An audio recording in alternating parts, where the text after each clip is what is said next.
Welcome, everybody. Mark O'Donnell here with Operations Excellence. This was episode number 10 of our podcast, also Operations Excellence. And I'm very happy today to welcome a new guest to our show, Mr. Davine Bey, who is the founder and managing partner of DKON Consulting Group. Davine, welcome. Thank you, Mark. Glad to be here. Really appreciate you coming. A little background, Davine and I have known each other, I don't know, maybe 8 months, something like that, when you joined one of the networking groups that I'm also a member of. And we recently bumped into each other at a local store. Yes. And from there, we ended up getting together for coffee. And I don't know about you, but I think that conversation, I expected, well, okay, maybe we'll meet for an hour. So I think we talked for 2+ hours. It was fascinating. And there was just a great connection. I think it's safe to say you and I share a lot of similar experiences and also probably some similar philosophies on how to operate and how things should operate in an organization. And I think we both appreciated that. Yes. And here we are. So Davine, again, welcome. And if you could share with our listeners a little bit about your background and maybe what led you to start DKON Consulting Group. Sure, absolutely. And again, thank you so much for having me on your show. My pleasure. Looking forward to it. So a little bit about my background. So I'm originally from New York City. I was born in the community of Harlem, New York, and that's where I was born and raised. And I came to Syracuse at age 17 as a freshman for Lemoyne College, and had a great, phenomenal time at Lemoyne College. I really appreciated the small Jesuit education. Upon graduating from Lemoyne, my first career job was actually in the insurance industry. I did that for approximately 7 years. Started as a commercial underwriter, claims, sales, kind of the whole gamut. Got promoted several times there. And then after about 7 years of doing that, I realized that I didn't want to do that anymore. I was still relatively young. I was living in Rochester, New York at the time. And I wanted a pivot before the term pivot became in vogue. Right? So I returned back home to New York City. And the intent was, I thought that I was going to start a career in pharmaceutical sales. And I remember attending this job fair, and it was a big job fair in New York City, and there were huge, massive lines. All the major pharmaceutical companies, Pfizer, Bayer, and had long lines. And I'm like, wow, there's no way that there's not going to be enough time in the day for me to get to meet with someone. And then in the corner, there was this company in the corner called Aerotech. Never heard of the company before. There was someone over there. So I said, well, let me stop by here, learn a little bit about this company just to kill some time until this bigger line goes down. And when as I was talking with the person who was behind the booth, she started telling me about the company and what they do in recruiting. I had never heard of recruiting. I'm talking, this is early 90s, pre-internet, right? And so I ended up getting invited to come to their office just to see how they do work. And when I walked into the office, I knew right then that I had found my next career. It was exciting, it was chaotic, and it was a big transition for me coming from a very conservative insurance industry to this office full of young people. And I realized very quickly that at age 29, I was the oldest person in the office. Wow. Right? So what besides, you talked about this energy, and a little bit of the chaos and the youth, what else drew you to, because I felt that way when I first walked into a manufacturing plant. Like, this is cool. Like, I want to play factory. And it's different things for different people. What else about that? Like you just knew, like, this is what I want to do. It really hit me maybe about 2 to 3 months in. Okay. Because up until that point, I was still trying to figure out what it is exactly that I do. Sure. Right. Sure. And what I realized was that this role allowed me to help people, right? Because my goal was to convince someone to sell them an opportunity and convince them to leave the safety and security of their known employer to come believe in me and come join another employer for a better opportunity.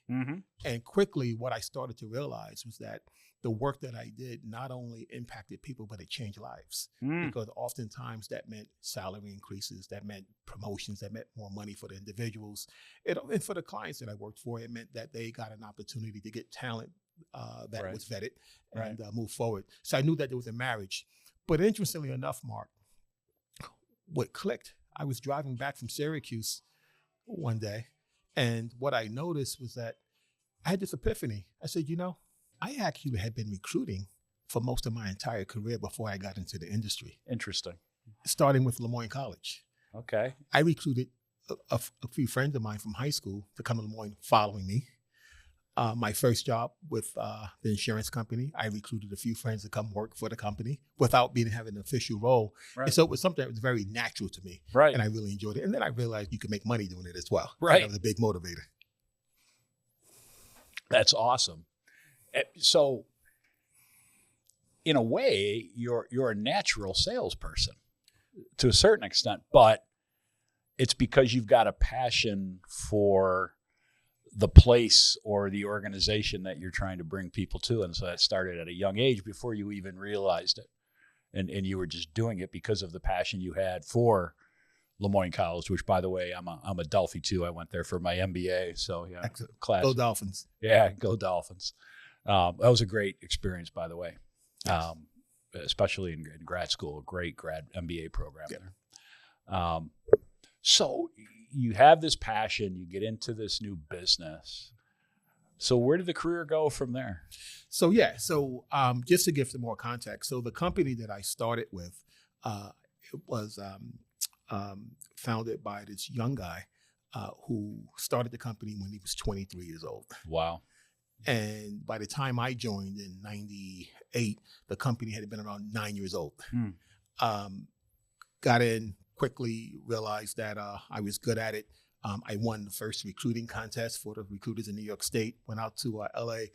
And the founder announced during that meeting, he said to the group, he said, I want to thank all of you for helping me fulfill one of my dreams.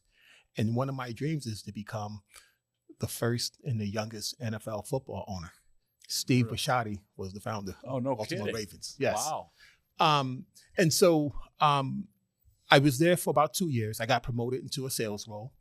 Realized I didn't like the sales aspect of it as much. I was more wanted to deal with the talent and the clients. Yeah. And so I ended up taking a job with one of our customers, one of our clients, which was MCI WorldCom.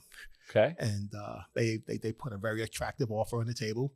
I wish I had a crystal ball because at the time, as soon as I accepted the offer, we learned that there was some challenges going on within the company with the CEO who was under investigation. But that was my foray into corporate recruiting. Okay. And then from corporate recruiting, after I left that company, I went in telecom, worked for a few telecommunication companies. And then eventually I moved onto the consulting side of the business. So now my role was to primarily work with clients and businesses and helping them develop strategy around hiring. That actually brought me back to the Syracuse market. Okay. I had taken on a role down in the Southern Tier with a company called Corning in Corning, New York. Yep. And when that project wrapped up, the leadership from the company that I was working with said, hey, we know you got Syracuse ties. I said, yes, I do. They said, well, we just landed a new client. It's this huge mall expansion project that's going on. It's going to be called Destiny USA. Would you be interested in coming up? Said, sure, why not? And so convinced my wife to come up here, and that's what brought me back to the Syracuse market. And that was my foray into the consulting side of the business. Right. From the consulting side of the business, I then transitioned into leadership roles. And I took my first leadership role with one of the white glove law firms in New York City. I was hired as their first VP of talent acquisition for the firm in development. And then from there, I took on several other leadership roles. Cornell University, I was head of talent management and retention. Syracuse University, I was head of talent management, and I worked for a fintech company in Philadelphia. So the last, I'd say, decade or so of my career have been really in leadership roles, more molding, developing teams, and helping companies develop robust recruitment strategies. Around 2020, I was at Syracuse University in my capacity as head of talent management, and an opportunity had landed on my shoulder. There was a local company here in Syracuse, SEO marketing firm that was looking to expand and grow. And so I had some conversations with their leadership, and that transitioned into them wanting to consult with me to help them develop some robust recruiting strategies, increase their demographic diversity within their firm, but also help them put together really robust recruitment processes in place. And that was the birth of DKON Consulting in 2020. So literally you started the company because this client came to you with a need, and that led to the starting and founding of the company. That is awesome. Yes. Do you ever find yourself, and I'll give you the context of why I'm asking this question. My background, as you know, is engineering, and I haven't practiced as an engineer in 25, almost 30 years. So my career path took me into leadership roles and progressive levels of responsibility. But there were times when I would sit back and think, sometimes I a little bit miss and get nostalgic for being the hands-on side of, the engineering side. Did you ever find yourself thinking about that back to the days when you were doing it as opposed to being in a leadership role and building the teams, or how did you ever feel about that? Yeah. So, with recruiting, I don't think you ever really remove yourself from the hands-on, especially when you're recruiting for high-stake roles, right? You want to be involved in the process to make sure you're making the right fit. Sure. But what I've learned and what I appreciate about being in the leadership role wasn't necessarily what I enjoyed the most was coaching and developing younger recruiters coming into the industry, right? Working with them, watching them develop. Many of folks who I've worked with, who I've developed, who've reported into me now are senior VPs and heads of organizations throughout the country. And so the day-to-day recruiting in my current business, I do a lot of the day-to-day recruitment. Sure. But I also have a team. Yeah. And ironically, my team comprises of people who I've worked with in the past. Right. A couple of direct reports, former direct reports, and other folks who I started the business with, and then we've kind of come together. But I still get involved. I enjoy it. I often say I have the best job in the world. Yeah. Because I get paid to make friends. Yeah. Isn't that cool? Yes. Yeah. And it's great to hear you say it. And I think that's one of the things that attracted me to you when we started our discussions is the passion, the obvious passion you have for what you do. And it's not dissimilar in some ways to what I do, because I say the same thing. Like, I think I'm the luckiest guy in the world because whenever I'm working with clients, it doesn't feel like working. Right? Like, I've had some coaching clients, one-on-one clients this week. I've had some groups. I just finished with a group earlier today, and the time flies. Like, I'm literally, oh my God, we're going to be running over because we got into some deep discussion and it just took a kind of legs of its own. And it's the connections, right? It's and the way you described too early on, and then also, with your experience with building teams and coaching others in your profession to see their lives change. And it's beyond just a professional. For sure.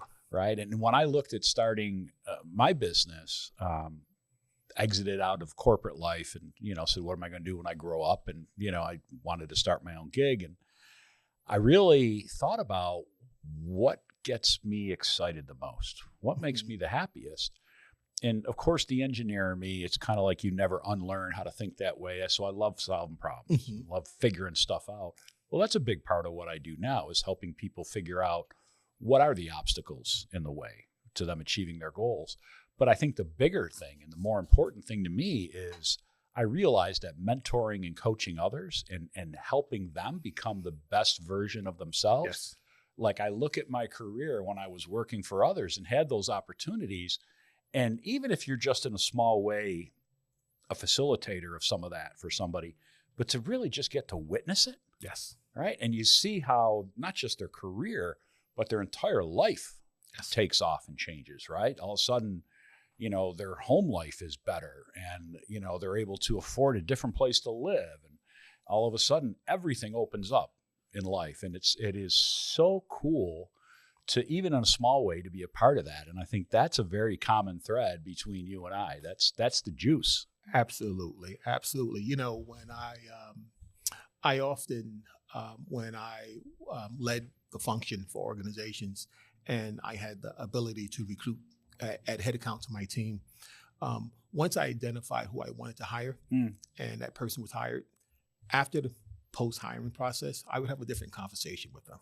And I'd say, listen, if you're still reporting into me 5 years from now, then I haven't done my job. Right. My job is to get you to your next level. Yeah. And I said, and I'm going to be in your business. So as a company, we offer this 401k plan. I'm expecting you to max out. Right. Right. I said, skip the lunches, max out, because you're going to reach this point at some point in your life. I want you to be in a better position. Right.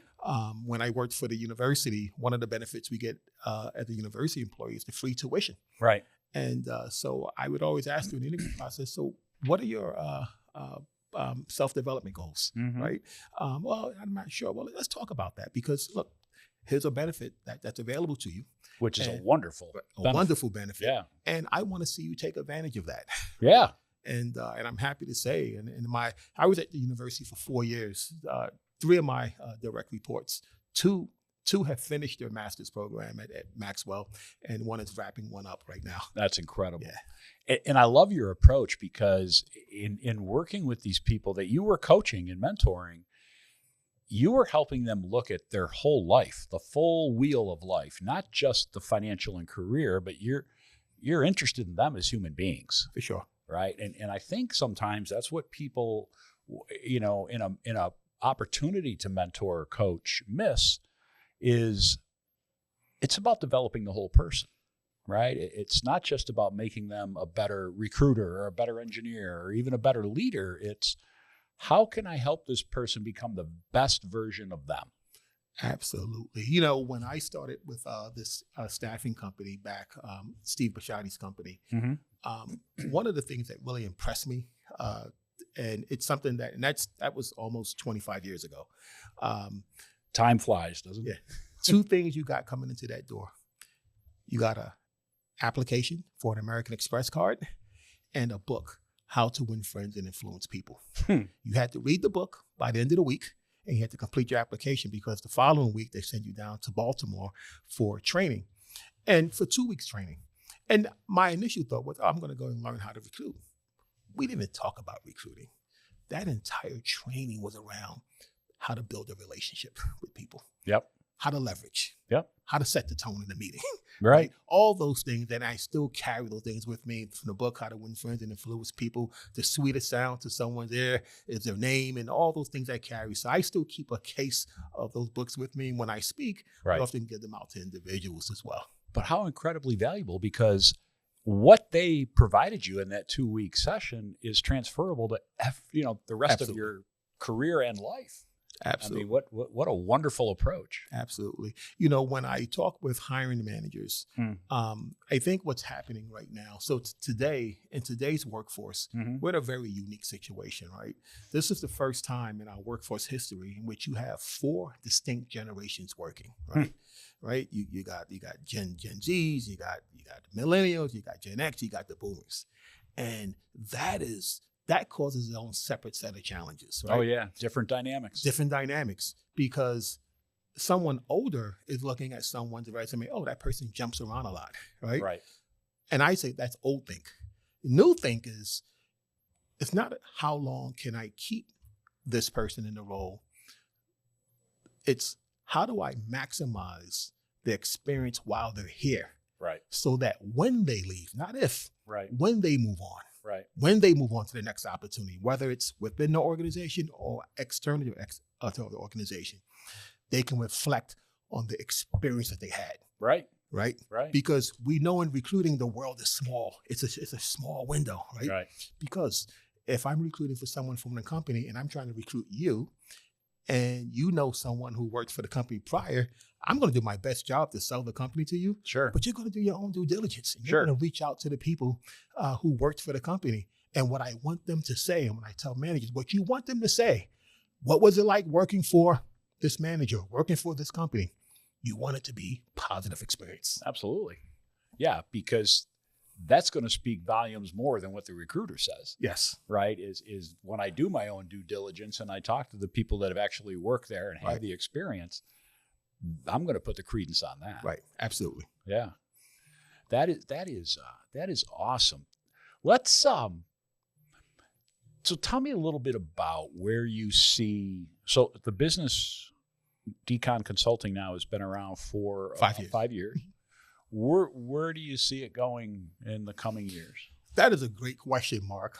In fact, my team and I, we have been discussing this in the past, I'd say heavily in the past 6 months, because we have a disruptor that's entering into our market. And that disruptor is AI. Yeah. Right. So with the emergence of AI coming in, many of the tasks that a traditional sourcer or recruiter can do, AI can do in a matter of seconds. Right. Now there is still the human element and the human touch that AI can't do. So what is going to be our value add? Right. Which is why we decided to kind of not pivot our business, but add on to our business and started to look at the whole full life cycle of recruiting. The recruiting process does not stop when a person says, I accept on the first day. Right. I say it resets itself, right? That person is now relocating to a new area. Right. They may be coming with people who are attached to them. Right. And oftentimes employers aren't thinking that's a blind spot for employers, right?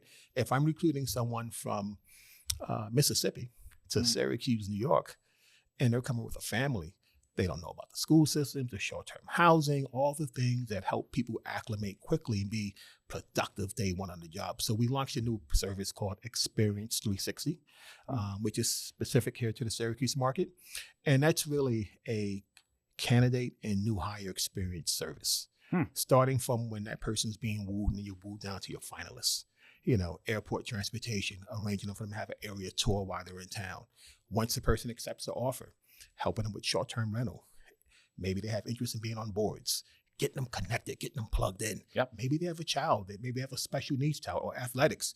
What school district should I show up? So this is where we saw an opportunity and need, and we're going to really begin to fulfill that need in this market.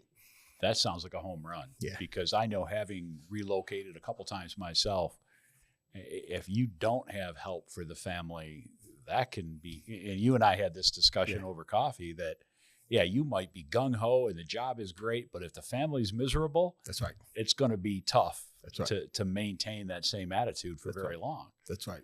Because it's the whole picture. And I think it goes back to that, looking at that whole life picture, right? Yes. If you want a happy, highly productive, engaged employee, then the other pieces of their life have to be in place. Absolutely. And if there's something out of place, that's going to impact you. I remember working for one guy that used to talk about, literally, like, he put on his factory manager hat driving to work, and his whole content or what he was trying to say was like he was two different people. And I'm like, yeah, no, that ain't healthy, and that's not how I operate. Right. Absolutely. And, also changing the narrative on what it's like to live and work in Syracuse, New York, right? I think we talked about this.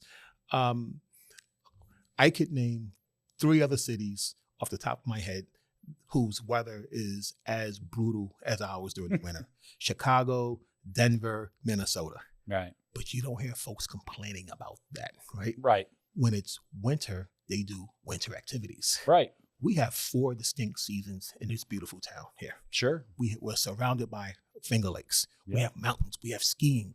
These are the things that we have to play up when you're recruiting people to the market. Oh, yeah. It's some of the most wonderful geographic diversity, I think, in the country. I mean, you don't have to go far. You said it, the Great Lakes. You've got the Adirondack Mountains. You've got the Catskills. You've got the Hudson Valley. You could go on and on and on. I mean, if you can't find a way to do an outdoor activity, you really haven't looked. I mean, and it could be any of the 4 seasons. Absolutely. But right now, we happen to be in autumn. I personally love fall in upstate New York. It's beautiful, right? You get the colors, you get the change in a little bit of weather. it's just, even the Apple lighting is pies. different. Oh God. Yeah. Let's not go there, man. Right? You got the Apple Fest locally. Yes. They were all having them. And oh man. Yeah. I could eat my way through those fests. Yeah. Yes. Try not to, because my wife would kill me. Yep. You,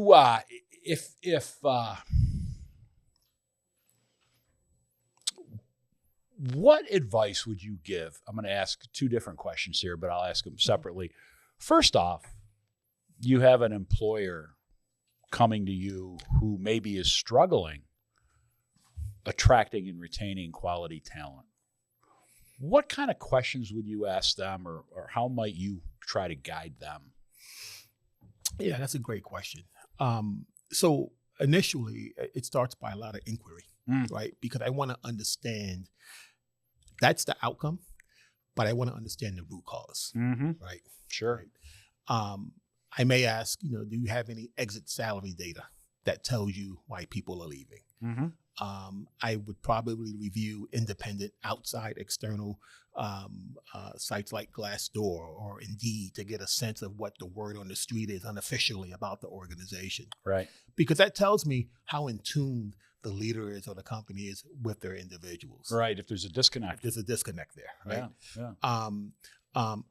Are they competitive in terms of compensation? Sure. When's the last time you tested that in the market? Sure. Right? Sure. All those factors. And then tell me about the culture.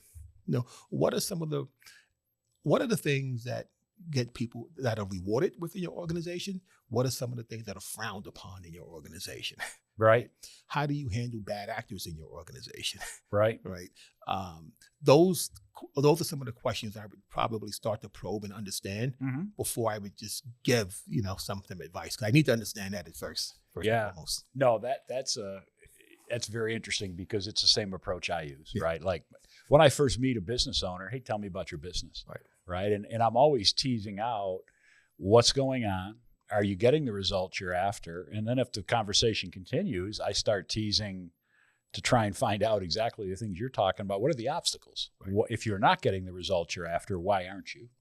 Right. And then sometimes I can help them. Sometimes I can't. Sometimes I might send them your way to somebody else I know. Say, well, I know somebody that can help you. Right. If you have an individual coming to you now who's looking for their next step in their career, what advice or what thoughts might you have for them? Yeah, another great question. And I would say that I get more of the latter than the former, right? Yeah. And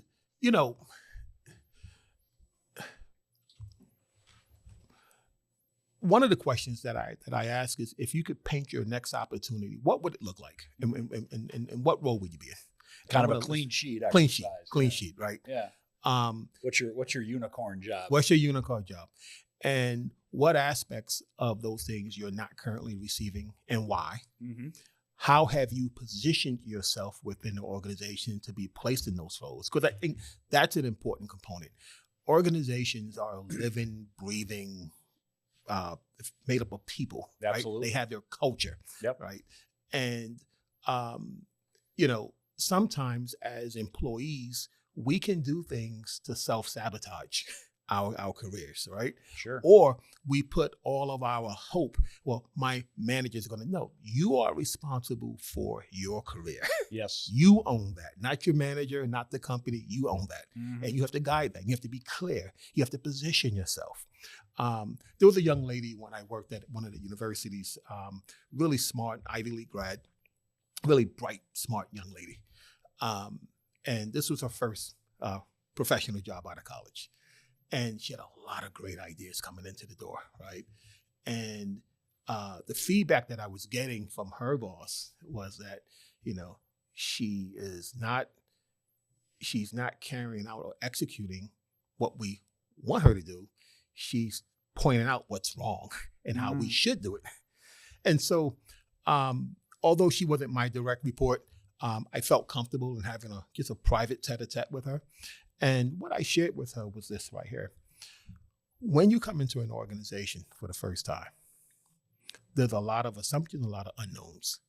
They really don't know you. Right. You really don't know them. Right. But what you were hired to do, what you signed and agreed to do, what was written in the job description. Correct. you have to first demonstrate that you can do what you were hired to do. Right. Once you can demonstrate that you can do the work you were hired to do, it's much more palatable to offer, hey, have we thought about doing it this way? That's a great point. And it goes to a concept that I use often, either one-on-one coaching or in groups, but it's part of leadership development. It's this concept of authority versus power. Yes. Right. And authority is granted, right? Comes with a position. There's limits to it based on the position, right? But power is earned, and it's got nothing to do with your title. Yes. You could have somebody that has no real authority in an organization and yet have earned incredible amount of power. And those are the people that are seen as the go-to person, right? And everybody else knows if I go to Susie, then she knows how to get this done. And why is that true? Because she's proven it. Right. Because she's shown she can do the job. Right. She's taken on more and more responsibility. She's earned the power. Right. Right. And what a great, that's a great lesson. If you want to get ahead and prove yourself, earn the power. Earn the power. Earn the power. Right? Earn That's the what power. we're talking about, right? Yes. Yes. And the results will come if the organization has their act together. Right. They're going to quickly identify you as a high performer and find a way to connect with you. And what are your aspirations and dreams? Because not everybody wants to be the CEO, but whatever your dreams and aspirations and goals are, they're going to work hard to keep you, meaning they're going to work hard to help you achieve those goals. And Mark, that actually brings up another point. And as I've gotten older, I've become much more comfortable sharing my missteps. Sure. Especially Same early leadership, right? Yeah. Don't we wish we knew then what we do now? Doesn't work that way. That doesn't work that way, right? No. So as an early leader with an organization, hey, I was hired to reshape and change the culture. So I come in, this is the direction we're going in, and we're going to move in this direction. Well, that doesn't work. No. Especially when you need other people to make it happen. Yep. Right? And so I started to really pay attention to this concept of relationship capital versus performance capital, right? Performance capital, you can do the work, you can get it done, and you develop a reputation for getting things done. Mm-hmm. But relationship capital is king within organizations, or queen within organizations, right? Because it's relationships that move ideas around through organizations. Right. So what I learned early in that process, after a few missteps, the next time I was in a leadership role, okay, I have some ideas in the back of my head on how things should go, but I'm coming in with 2 eyes and 2 ears. Tell me how do you do this? How's that working out? What's working? What's not working? And then you begin to understand, okay, in your early example, I know that Susie's not on my team, but Susie's an important part of my success in this organization. And Susie has a great relationship with Tom. Right? And I have an idea. I'm going to bring Tom in on that idea. I know that Tom and Susie have a relationship. Tom is going to share it with Susie. Susie may have an influence with someone I don't have influence with. See, the goal is not to get credit for the idea. Right. The goal is to move the idea through the organization. Right. Right. Right. You bring up a couple points. The last part of that is, what is a successful leader? Successful leaders get results. Yes. Right. And we only succeed and become successful leaders through our teams. Yes. Right. And so that was basically one of the points. But, the whole concept of relationship capital, I love that because it goes to the core that business and life, I would argue, are all about relationships. And you can't build truly connected, deep relationships based on trust unless you have some empathy. Yes. And empathy isn't about agreeing with everybody. It's about seeking to understand them, how they feel and why they feel that way and where that's coming from, and being open-minded enough to hear that, right? And once you build those kind of relationships, now I've earned their trust, right? Because I genuinely care, and they know that. And so this mutual trust relationship. So Now they're going to share with me their thoughts, their ideas. Without those kind of relationships, innovation doesn't happen. Absolutely. Right? Because people don't share their ideas with people they don't trust. Right? If I don't think you're going to hear me and it's going to go nowhere, why am I going to share my ideas with you? Yeah. If I've gotten burned in the past, now I stay silent, and that's the opposite of the kind of organization that we're talking about, that's going to connect those dots and create those organic networks that really behind the scenes is how organizations actually get things done. Absolutely. Right? Absolutely. It's not so much about the org structure and the chart, right? That's a formality. That's a formality in every organization. Yes. But if you follow the nodes of how things really happen, there's always these organic, organizations within the organization that really get things done. And there's always those people that are connected, and they might not have an answer, but they know how to get things done. And I always said that, like, I've worked for owners and executives that if they came to me with a question, first thing I'm going to tell you if I don't know is I don't know. But my next comment is, but I'm going to go find out. Right. Let me get back to you. Right. And I'm going to go pull the string and figure out who knows and get back to them.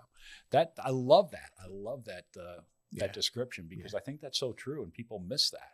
Yeah, it reminds me of a quote that I hung in my office down at Cornell, and it was more a quote to myself, more so than the people visiting my office, and that was, the quote stated, "The world does not reward perfectionists; it rewards people who get things done."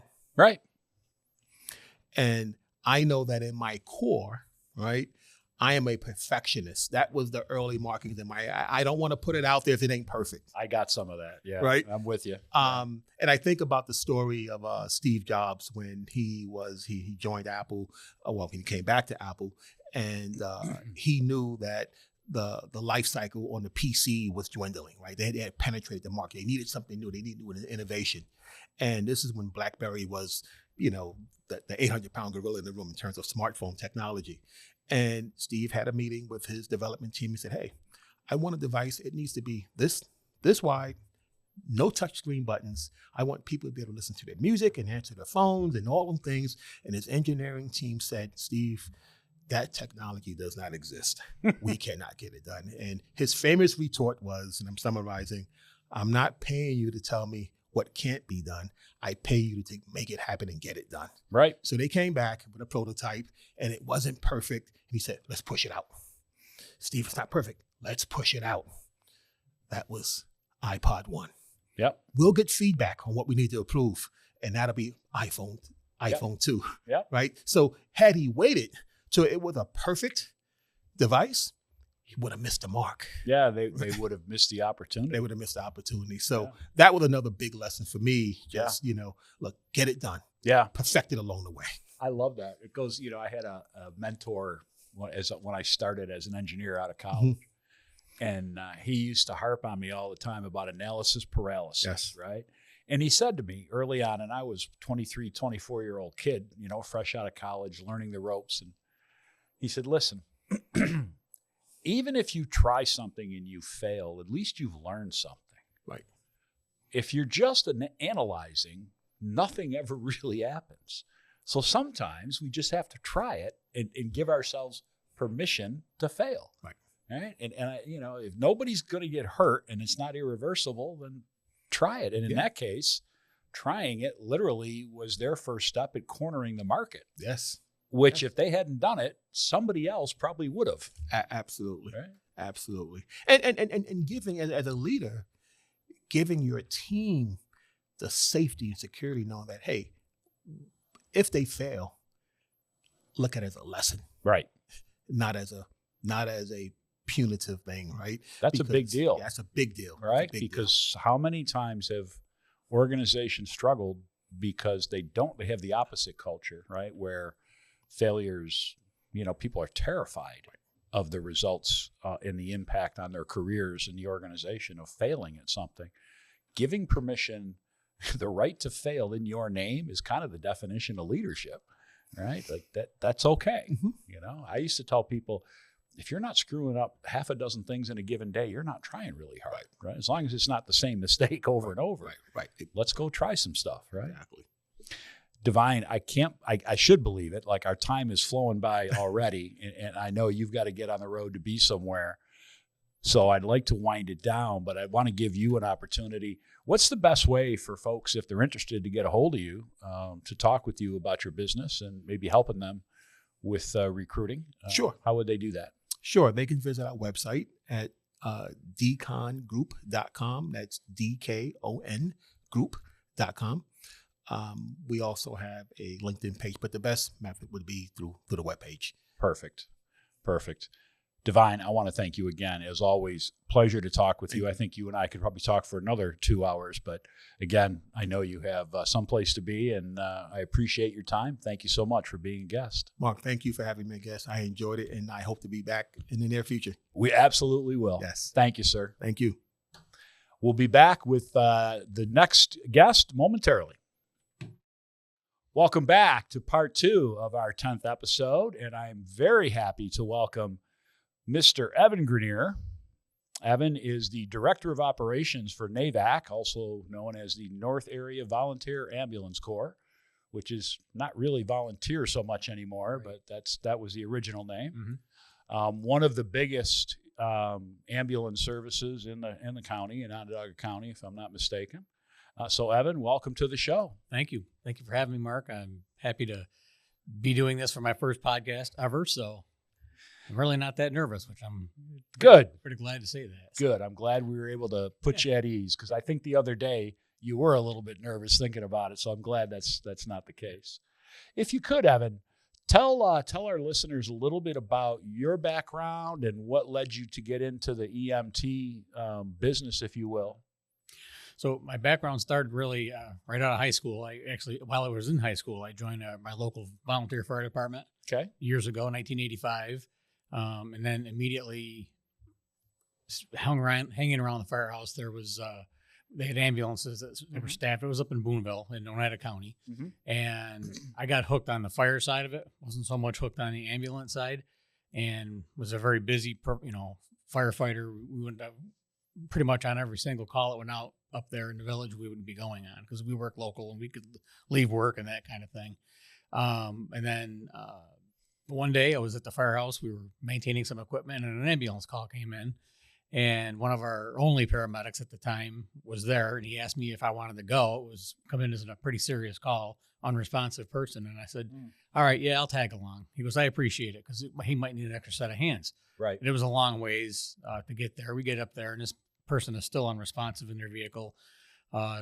Turns out it was a diabetic emergency. And I was just, he told us what to do, helped get the guy out. We got an IV started and woke this guy up within about 4 or 5 minutes of me being there, of our arrival. And since then, that was like the call that said, I think I want to do this. And shortly thereafter, went and got started out as an EMT. And that's actually so there's different levels of EMT in New York State. There is the basic level, and then back in those years, it was different levels that are even changed now. So, but we went right through I say we, because I have a twin brother, and he does the same exact thing. Okay. We're both paramedics. We both run ambulance services. That's wild. Yeah. So, we started out as basic EMTs, and then we progressed immediately right up into the higher levels. It was a pretty easy progression. We had some really great instructors that were local to the area over there. They're still, both of them are actually very active still in medical EMS in this day and age, which is, they're probably 15, 20 years older than me. So they're still going strong, which is pretty remarkable. But got their advanced levels, and then it started saying, well, gee, I really could do this part-time or full-time. So took a job with a for-profit ambulance service in Rome while I was still in like an advanced EMT. And then we went on to our paramedic, and that was in 1989 we started that. Completed. It was a year-long, very intense program. We had a great instructor. He actually was from out here he was a biology teacher by training, but he was a paramedic, and he was also an instructor and he worked here in back in days. It was Eastern here in Syracuse. Yep. And he was he's still around, great instructor, but he drove us very hard. That was we had the very first paramedic class in the Utica area, which is where it was based out of a hospital over there. Okay. Got her paramedic, and I worked at the same at AmCare in Rome for quite a while, 4 or 5 years, and then I decided to look for something else. I wanted to grow, try to, and we were, it was, I don't want to say stagnant, but basically you couldn't really, there wasn't any upward mobility at that place. So sure. So I noticed there were some jobs out here in North Syracuse area, so I applied. Got interviewed right away. First go around, did not get the position. There was only one opening. At the time. Okay. I was the second pick that they had. Right. The first pick, he didn't stay long. He wanted to become a state trooper, and that's what he ended up doing. Okay. So as soon as he left within a few months of starting, they recontacted me and offered me the position. When I started, NAVAC probably had about 120 active volunteers at that time. Wow. And I was the second paid staff. Okay. And so you came in right at the beginning of the transition. Yep. To paid staff. 1994. Well, so they had to pay, their first paid paramedic was on probably around 1989. Okay. But it just was getting busier and busier. Back then we had a lot of couples, husband and wives, who were actually crews. Either they were both EMTs or one was a paramedic and an EMT. And that was a lot of our staffing years ago was all volunteer. Only the day 8 to 4 was when we were running paid staff. And it changed quick. I mean, once our volume really started picking up of calls and people's time, 'cause as a volunteer, you just, the commitment is like 6 or 12-hour shifts back then. And people just slowly but steadily just started stopping volunteering. Sure. Just because of the lives getting in the way. Yeah. So as time has gone on, NAVAC has grown substantially. I mean, quickly. We started out shortly after I got hired. They brought on an executive director, Chris Bittner, who actually he's still a good friend of mine. He had an approach of like mentoring staff, professional development. Basically, it would coach you a lot and encourage you to. He started like management positions like quality director, support services, facilities director. There was a lot of things you could do that kind of took the load off his responsibilities. Right. But ultimately it was staff development. Yeah. And he was there quite a while, and then we've moved on, or he took another job elsewhere, and there's been a little bit of a transition at NAVAC. We had a second executive director after that, short term, and then it was in 2017. They decided we were going to split kind of some responsibilities. So I handle all the operations at NAVAC, and we have a director of administrative services who handles all the admin stuff. I'm learning a lot of it. She's teaching me a lot, especially when it comes to budgeting and that kind of things. Right. So between the two of you, you essentially split the responsibilities of the executive director role. That's correct. Okay. And even we altered our bylaws a bit to reflect that. Just basically, in lieu of a full-time executive director, these two positions are the executive director. Yeah. Yeah. It's amazing to see, having been at NAVAC's building headquarters, just the level of support in the size of the operation. So maybe for folks that aren't aware of how much growth you've seen, what did it look like size-wise, number of people, number of ambulances, maybe even ballpark number of calls in, say, 2000 versus today? I'd say so. In 2000, we were probably doing, well, at that time, we went from, when I started, we had 4 ambulances and a fly car, which would just respond as like a supervisor vehicle to, or provide a paramedic to a call if needed be. And at the time, so we had 4 ambulances. We were in a different building. We were in a house with a small garage on Ferguson Ave in the village in North Syracuse is where I started. Yeah. And then They had a huge capital fund drive in the mid 90s and bought property right on Main Street and got a lot of funding for the building. Had, like I said, a big capital fund drive, but also, mortgaged for building that building, which took about, I don't think it was about 18 months in construction, I believe. The building where you're at. Yeah, where we are now. And that was 1999 we moved in. I think it was July of 99 we moved into the building. Yep. And it was state of the art. It's still a very nice building, but it was, we had plenty of room to do everything we needed until growth happens, right? Sure. So we started adding ambulances. We went to 5 and then 6 ambulances, and now currently by this time next year we'll have a 7th ambulance in our fleet. We currently run 4 ambulances every day. We do a couple of 24-hour shifts, and then we do supplement that on our peak demand with 2 12-hour shifts. And we're likely going to be adding a 5th because our volume is really spiked. Like you said, around 2,000, we were probably doing around 4,000 calls, right around there. A year. Okay, in 2000. Yep. And now here in 2025, we're doing, last year we did 8,600. And this year we're on track to do at least that many, looking at our, what we've been doing. So it's more than doubled. It is. How about staff? So our staffing, I was the second paid staff at NAVAC. We now have 45 paid employees. We still do have volunteers, mostly active on the board. But we also, on our board, there is a mix. We do have some compensated members on there as well, which that, again, another bylaw change we made to allow that. They're not like the executive board, like the president or treasurer, vice president, but they're board members at large. And quite a while ago, that NAVAC, we had the forethought of adding community board members, because when we first started, you had to be a member of NAVAC in order to be on the board. Right. So now we've gone out and realized that, listen, maybe we need to recruit some expertise, whether it be initially, bankers. We've had lawyers, insurance people, that kind of thing on our board as well. A good mix.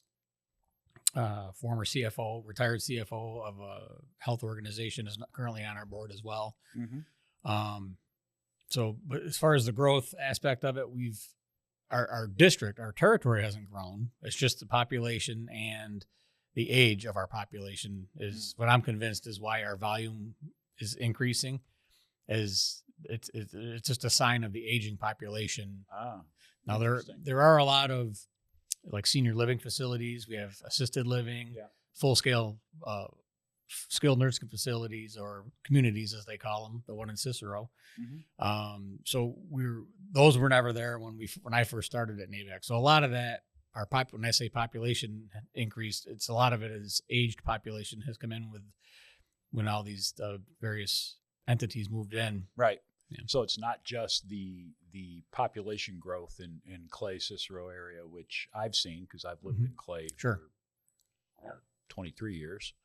So I guess I'm actually part of the demographic change because, I was in my 40s or late 30s when I bought the house, and now I'm 62 years old. So you think it's got more to do with the demographics than necessarily the population growth? I do, only because I know what we're transporting every day. Yeah. It's aged population. Now we get our share of everything else in between.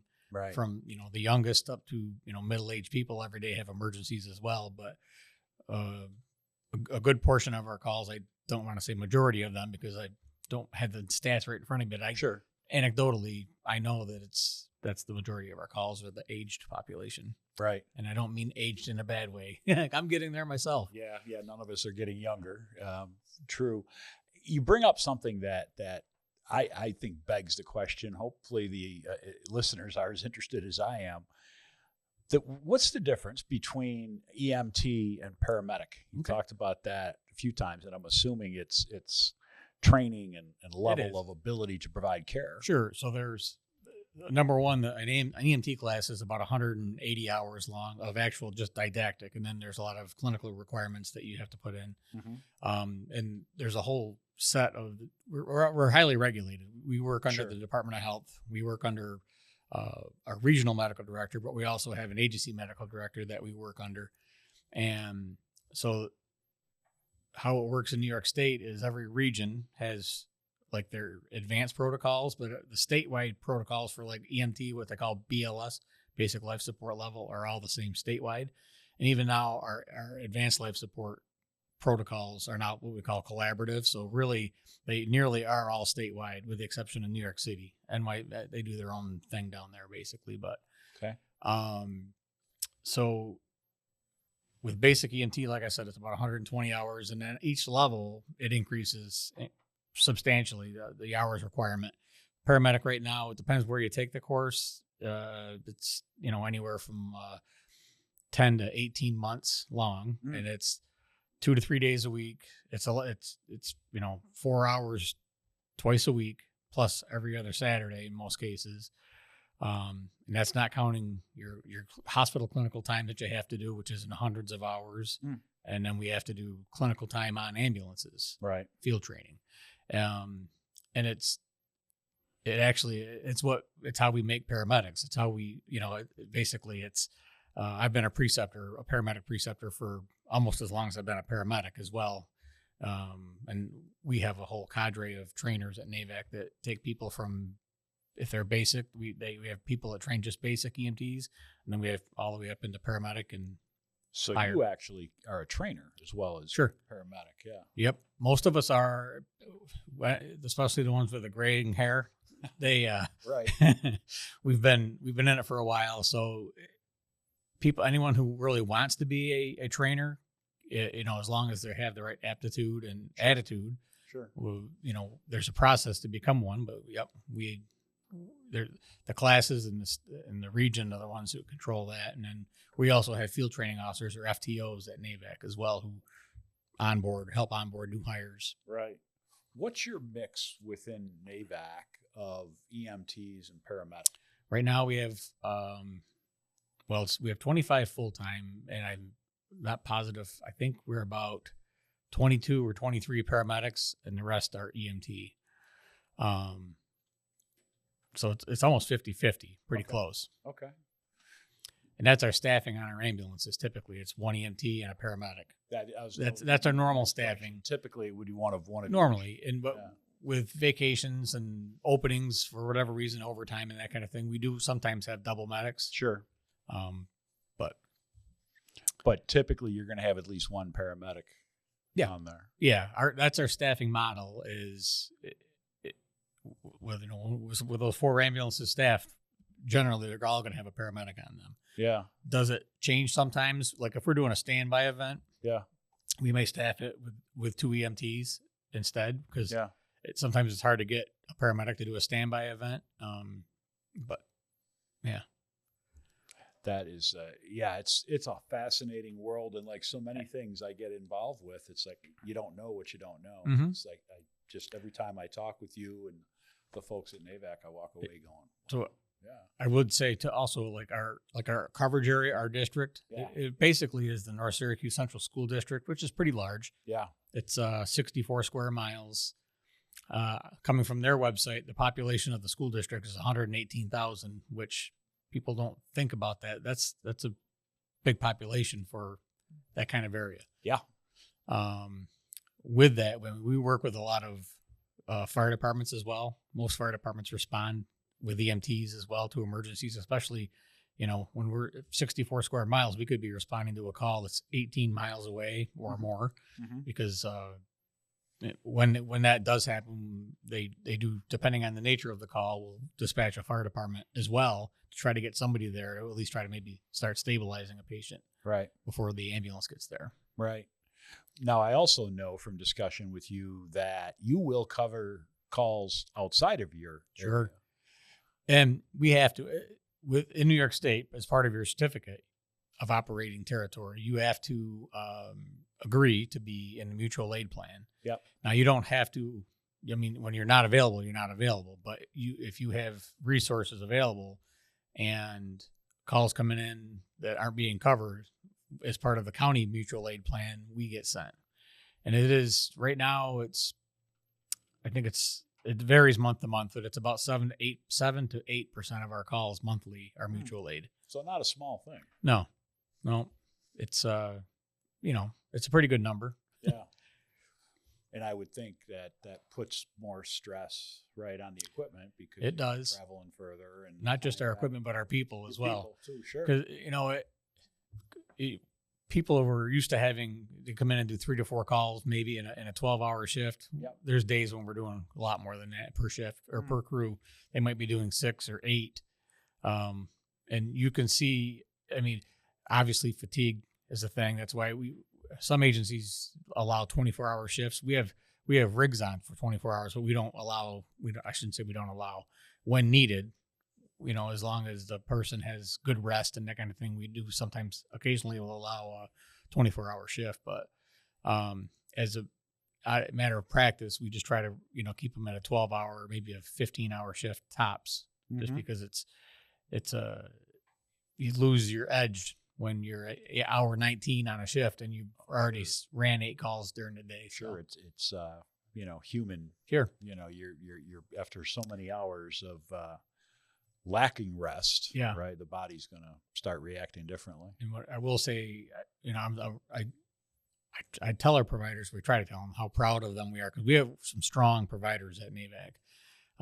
Really, we're lucky region wide. There's really a decent pool of providers, decent number wise. I'm saying that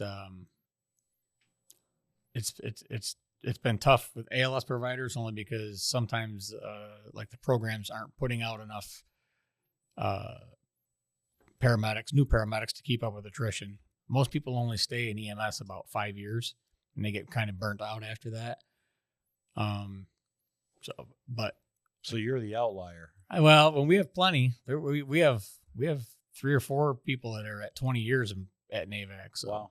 I mean, I'm the only 30. I'm in my 31st year. Wow. At NAVAC. God bless you. That's awesome. So, if you could, for our audience, because full disclosure, I'm working with you guys now and helping you with your strategic plan.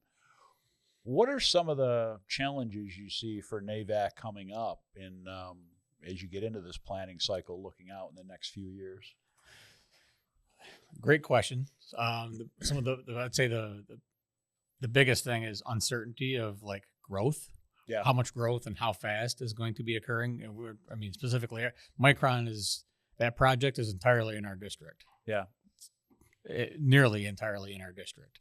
And it's going to have a huge impact on us during construction, and so it's number one, ensuring that we have enough people, the staffing to cover our calls, to cover our shifts, to make sure that our facilities are in good shape, and our equipment. It's a constant. The equipment in the back of an ambulance is very expensive. It costs. The ambulance themselves are almost $200,000 now, and you can add another $150,000 per ambulance for equipment. I was blown away by the level of technology. Yeah. I mean, even something as simple as the stretchers that now they are automated. Sure. Right? That back in the day, you folks had to break your backs. If lifting, if you had an individual, that was heavier weight to try and get them in an ambulance, now you've got technology to do that. Yeah. Not only that, but the I forget the name of the device. It was a monitor of some sort that now is so high tech. You talk about that and what that's meant. Sure. So, I mean, historically, we've gone through. I've evolved through several different. Sure. Levels of technology with regard to monitors. Sure. And most of them, my experience has been with one particular brand. But there are a lot of other brands out there, but we've kind of stuck with the one that we're even with now. But I've seen the iterations of, I think I've been through I think I've on my 6th different level of monitor at NAVAC, basically, since I've started there. And they've gone from very basic rudimentary, just, monitoring like cardiac rhythm. We never did 12 lead EKGs, any of that before that. Probably about 12, 15 years ago, we started doing 12 lead EKGs. And so the monitors had to change and adapt. Which is the same level you'd get in a hospital. Yep. Yeah. Oh, yeah. We do EKGs almost on everybody now. Any ALS patient, advanced life support patient we're bringing in generally gets a 12 lead EKG.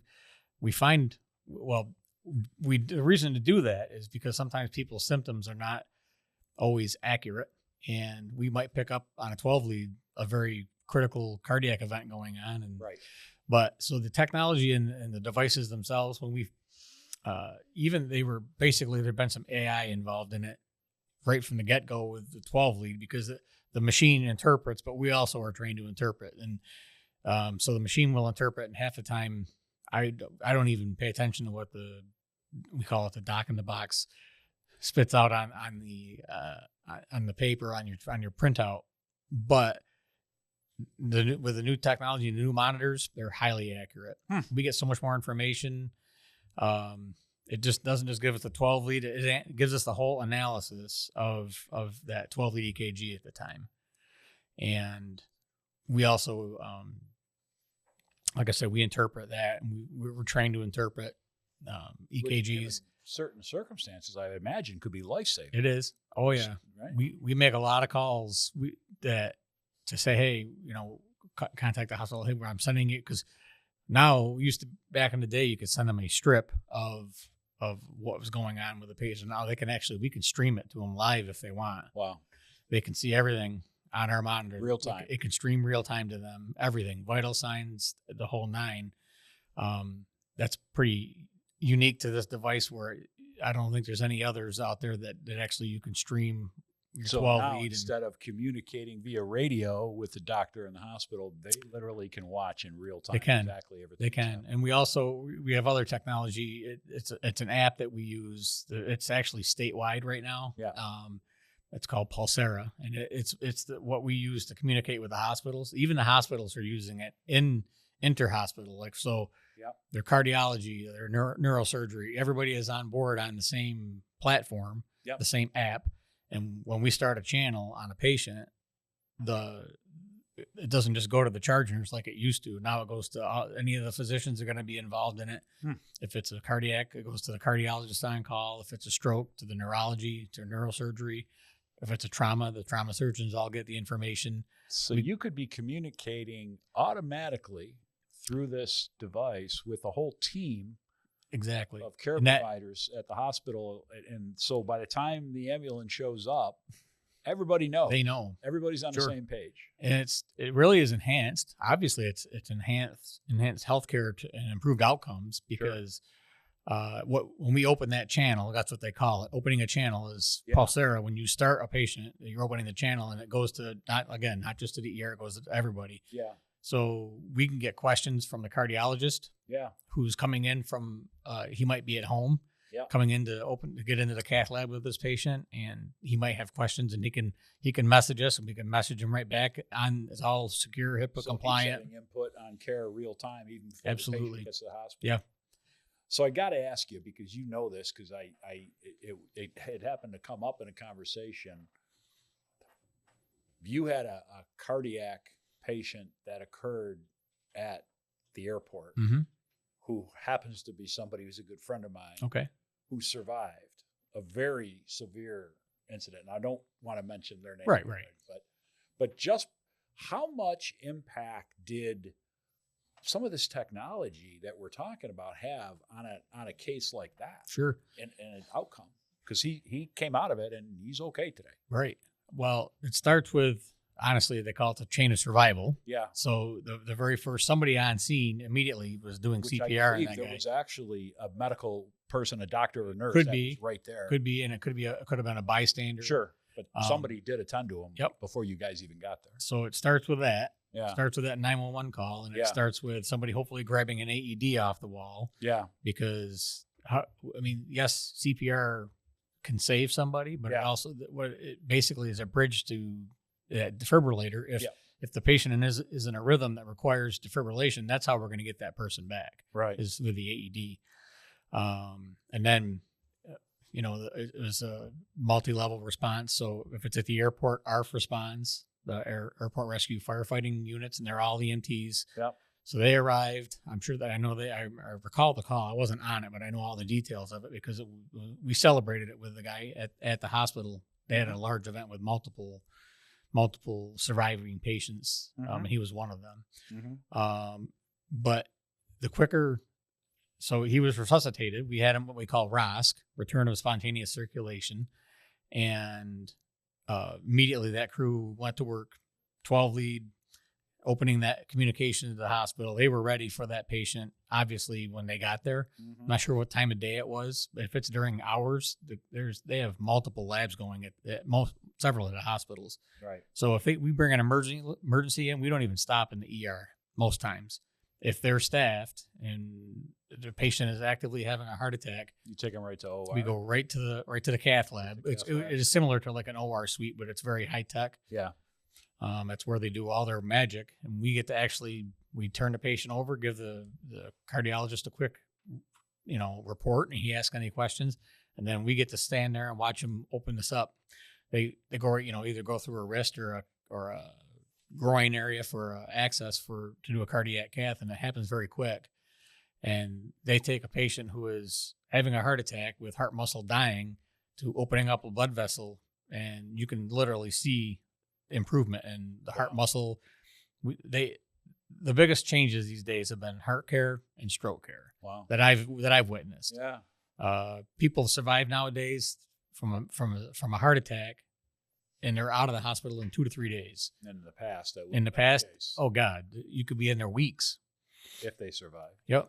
And similarly with strokes, there's so much different care that goes on now, and the earlier we can get the notifications and the symptoms and our scores, because there's the apps they ask you to do all kinds of scoring on like a stroke score, and the higher number of score is the more critical of a patient. And we go right to CAT scan with them. We stop for about 30 seconds for a provider to look at him at the door, and then we're off to CAT scan at any of the stroke centers. And then from there, if it's a bleed, they usually either can go a lot of different places with them. But if it's not, like if it's an ischemic stroke, which is a clot, they take them right to an endovascular suite, and the neurosurgeon goes in there and they can remove it, they can dissolve it. Stroke care is completely different from 10 years ago. Wow. People walk out of the hospital with hardly any symptoms. My dad had a severe stroke. They did a thrombectomy, and you wouldn't even know he had a stroke. Wow. Yeah, it's changed a lot. So Medical care has come. Oh yeah, such a long way.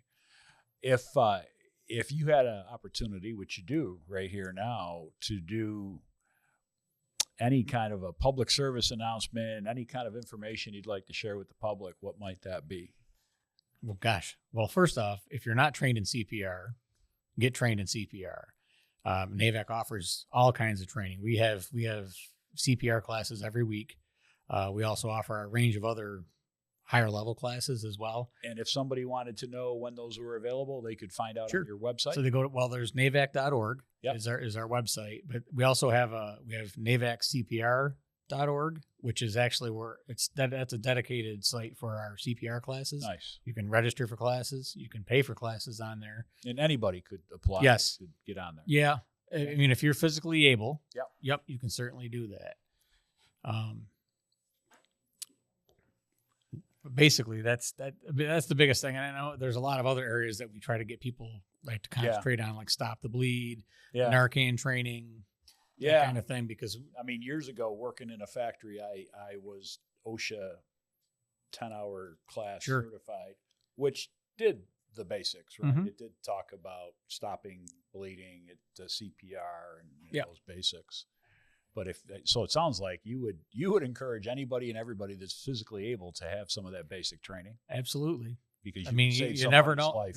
Right. Exactly.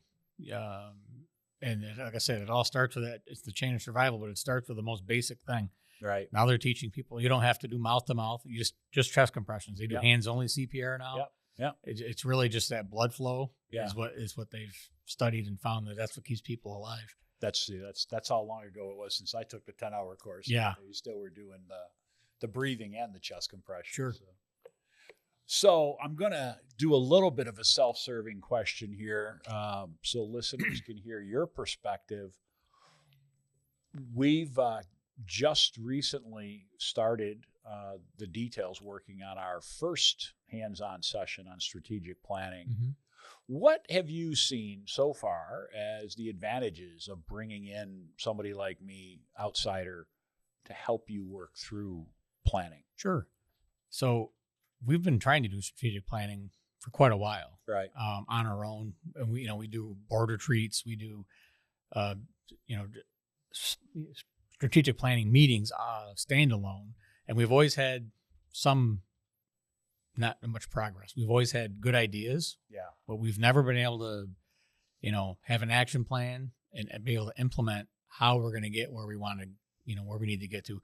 I've talked to a couple of people in our session, and they said that having that facilitator, is made a big difference. I think it gets us talking, it gets us thinking more. About truly what our critical needs are and what our pillars of what we stand for, and how what our goals and our vision.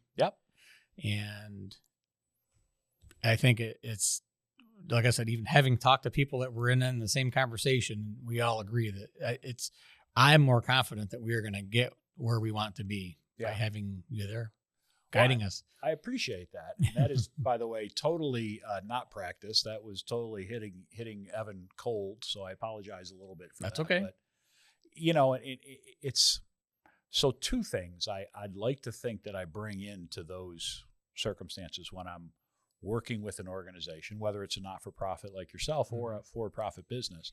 Doesn't matter. Planning is planning. It's the same process. Sure. They're talking about different details, but the concepts are the same, right?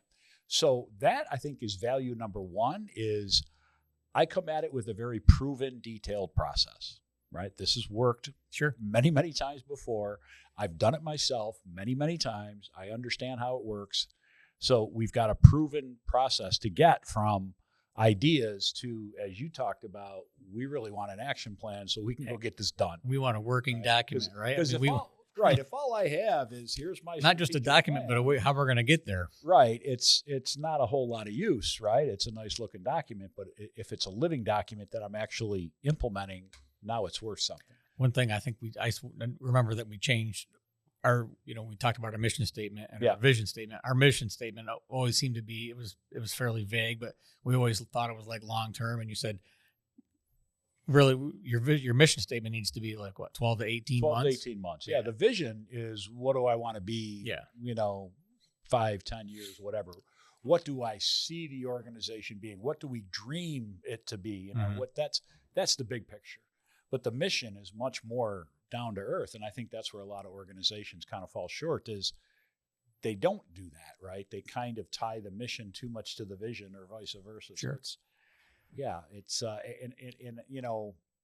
the other role I'd like to think I play is spinning the top, right? Is helping the people in the session really come at things from a different perspective so they get to better answers. And it's interesting because we had, there was 4 of you, other than me, in the meeting, and you're all coming at it from very different perspectives, right? You had 2 people who are 3 people. No, 2 people. So it was actually 5 of you plus me. Yes. So you had two people who were outside, they're board members, right? But they're not day to day.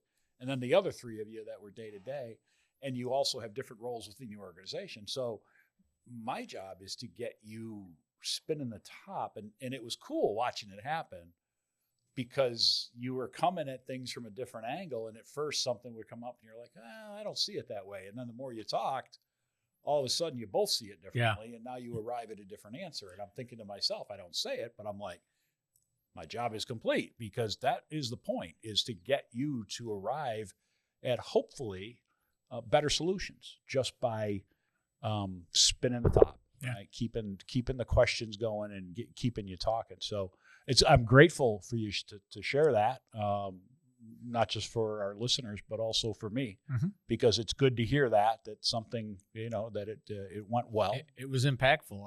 Honestly, it's good. And hopefully my plan is the rest of our sessions are going to be just as impactful. Our next one is early November. I'm looking forward to it. And I think you folks are positioned to not only develop a really solid plan to get you where you want to be, but to really have the detail. And the thing is, this is why I love, I would tell you the truth. I won't work with organizations that aren't committed, because it's one thing to have a plan, but if you're not committed to the execution, then I'm not going to waste your time and your money, nor mine, right? Because it's just not going anywhere. And I don't want you going 2 years from now saying, yeah, we brought this guy Mark O'Donnell in, but nothing came of it.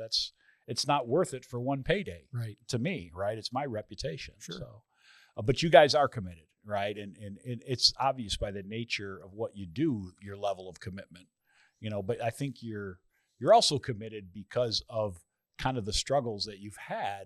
You see the need for a plan. Sure. You've tried to develop it, but you've kind of struggled, like you've and you're smart people, right? Some of your board members have pulled what they knew was strategic planning, but it wasn't a comprehensive process. Mm-hmm. And it didn't really take you from, big picture vision and mission all the way through action items. And now let's go execute it.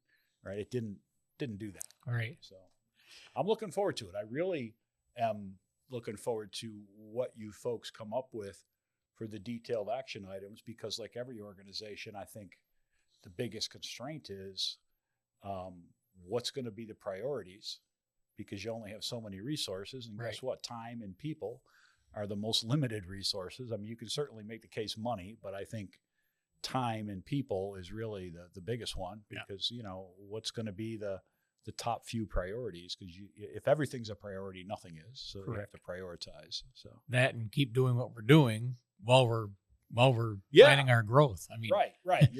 How do you execute the plan while we're executing the day-to-day mission? Yeah. Right. Of the service. The bell rings 30 times a day. So that bell rings, you better go answer it, because somebody needs you. Yeah. Right. Just like my friend at the airport needed you that day. Yeah. Well, Evan, I got to say, it's been a real joy having you on. I'm so grateful to you for taking the time to come in today and do this. And I'd love to have you on again sometime. Sure. When we're about third or fourth year into our plan, I'll come back on. We'll come back and see how the plan's doing. It won't be that long, I don't think. So. Cool. Evan, well, I appreciate it. Right. Thank you very much. Thank you. That'll do it for episode number 10. We hope to see you next time.